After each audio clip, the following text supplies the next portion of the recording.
Thank you, Chairwoman Velasquez. Appreciate you having this committee hearing and allowing us to bring members from our districts back home with relevant experience.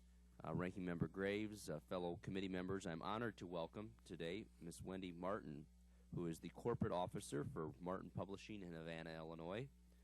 Wendy, along with her husband Bob, who joins here today, own two local newspapers, a printing company and a basement dewatering business. The Mason County Democrat is Mason County's oldest established business, having observed its 160th year in 2009.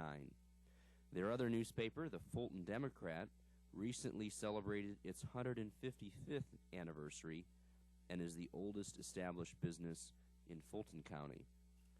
Wendy's family newspaper history can be traced to her grandfather, Dr. Morris Fishbein, who was editor of the Journal of American Medical Association for 25 years and was the author of the first syndicated column that we've all become to know, Ask the Doctor. Wendy has seen a lot of changes to the newspaper industry in her 25-plus years with the company, and as the former president of the Havana Chamber of Commerce, Wendy has helped revitalize a depressed community in her county. I'm pleased to introduce Ms. Wendy Martin of Martin Publishing from Havana, Illinois. Welcome, Wendy.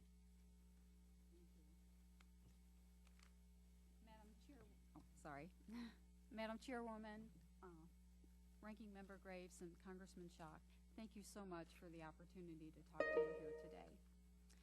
Our company, Martin Publishing of Havana, has two newspapers and a printing company, as he said. And I guess I'm repeating myself, but both of them are over 150 years old, and we're very excited. The paper that's 155 years old has always been in my husband's family.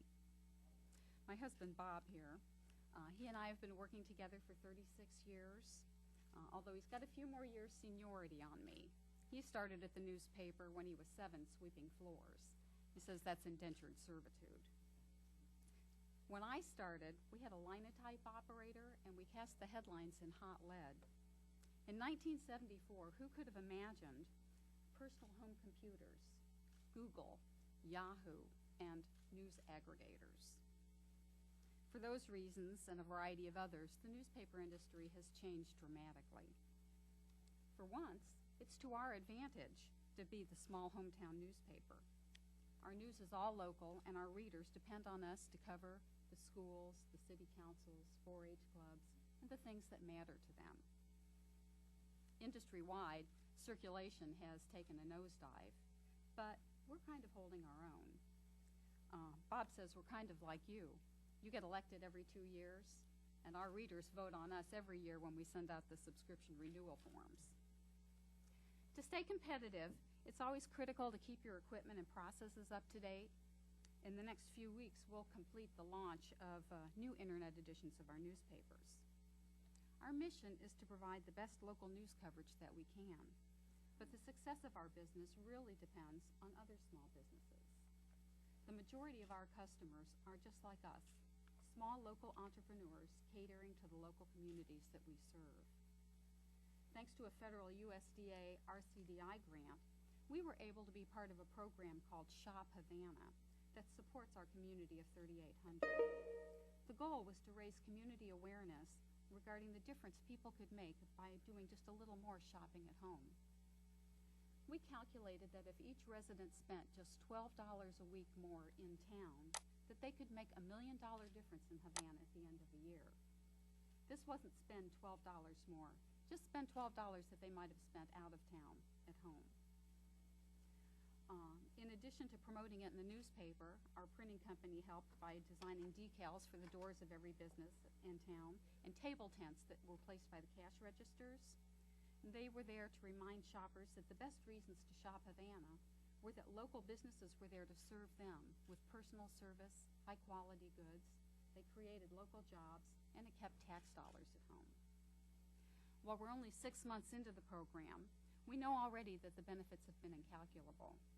Members of our community have become keenly aware of the difference that they can make and of the importance of shopping locally. I think that's why my successor at the Chamber of Commerce opened up a new business in town this year.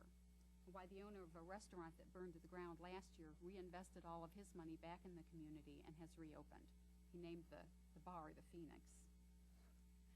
We have another business downtown that's expanded, and we even attracted a new restaurant. I've talked mostly about the newspaper side of our business and what we've done to try to ensure that the tradition of local news continues. Our printing company weathered the storm of desktop publishing, but the overall crash of the newspaper industry has taken its toll. At one time, we had 50 employees, and we printed more than 24 different newspapers. Today, we do about half that. In the past year, we've taken a sideways step, and we diversified by opening a new business, Basement Rescue, which provides solutions to wet basements. We have 5 employees, and we were able to launch this company with the help of a low-interest USDA loan. It's been especially rainy in our neck of the woods, so the timing was really good for this, and we're hoping that maybe by the time things start to dry out, that the economy will have gained back its strength. In my roles as one-time chairman of a group we call Havana, which is an ad hoc economic and community development organization, my work with the chamber, and as a local newspaper reporter, I'm probably more aware than most people about the many different programs that are available, the federally funded programs that can benefit or have benefited the businesses in our area. The Small Business Administration has a fellow who helps folks write business plans. He helped us with ours.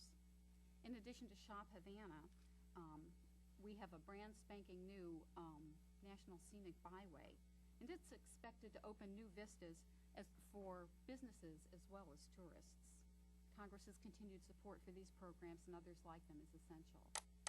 We're very excited about our proposal, the proposal by Congressman Schock and Representative Walt Minnick to provide payroll tax relief. Talk about stimulus. Employees will have more money in their pocket, and employers will have a much-needed revenue source to invest in their businesses. We love it. So, thank you for your attention today. I'm humbled and honored to have had this opportunity to address you, and we're grateful that we live in a country where freedom of the press is cherished and where small businesses are valued.